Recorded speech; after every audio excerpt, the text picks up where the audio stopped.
with telemedicine, it requires a number of years of clinical experience, real clinical experience, before you can actually do it. You have to have, it's like Star Wars, you have to have the force. You have to feel the force. You have to feel the force if you don't feel it. I remember when I was a fellow, one of my attendings used to say, if you don't feel it in your heart, forget it. There's Yeah. nothing I can teach you. Yeah. You gotta, if you don't feel it in your heart, you can't practice medicine. And I see a lot of the younger doctors that aren't jumping onto this telemedicine craze. They're on the computer. They're figuring stuff out. You should have just told them to come down 10 minutes ago. I don't think it's good. I met a patient. I had my students 2 weeks ago. We see this patient for a checkup. We find out that the mother's a rehab physician. And I asked her, so how did the interaction go with the student? Everything's good. We find out she's a rehab physician. Oh, rehab, it has to be really hard because all your patients are older. It's hands-on. Oh, no, I haven't been to the office in 5 years. She does telemedicine.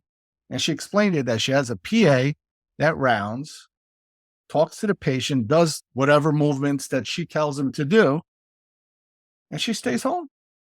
She hasn't touched a patient in 5 years. And this is rehab. I think there's some disease processes that are amenable to medicine. For example, once you got a kid who's got acne under good control and they need just refills on their medicine. Yeah, refills are okay. So I just need to look at your face. There's not much else I can do. The acne's cleared up. We're good. I think in mental health, once they're stable and I see a lot of telehealth going on for mental health. And I got to tell you, I think that there's something missing by not being in an office face to face with that person. I think it depends if it's like George's office does it well, the ADHDs, they'll give them their refills when they're stable for 2 months. And then the third month they have to come in, get their blood pressure. Yeah. What I see people getting into trouble is these psychiatrists that never touch hands with the patient. They've been doing telemedicine with the patient for 9 months and they're clueless as to what the kid's weight is or what their blood pressure is. They're just totally clueless. But I think if you're doing it one refill and then they come in and one refill and then they come in, especially the kids when they go to college. And so there's little areas where I think it'd be good. But I think I have to agree with you. Sometimes just putting your hand on the shoulder of a human being heals them. And you cannot do that. Said about touch. I walk into the lounge into the residence room where they're signing in or signing out, and I ask them sometimes, did you touch the patient?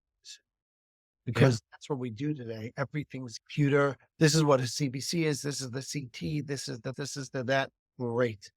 But did you touch the patient? I got to sign out. Yeah, that's it. I'm signing in. I'm signing out. Yeah. It's a problem. We go through the mechanics and we're forgetting the art. Society has created doctors to be this way because they have turned us into 9-to-5 employees. I'm a believer that practicing medicine is a life choice. It's not a career. It's a vocation, like a priest or it is. It's all day, every day. It is. It defines you. Okay. You are a doctor. I am Dr. Marciano because that it defines my entire being. Okay. And we need to, today, society does not believe in that because the patients don't respect you. Okay. The insurance companies don't respect you.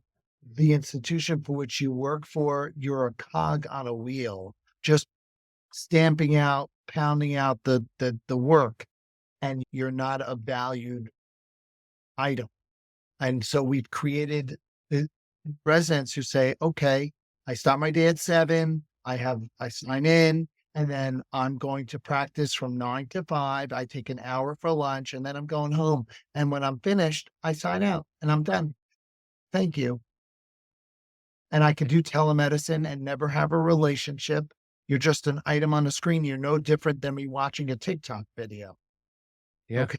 We don't have nothing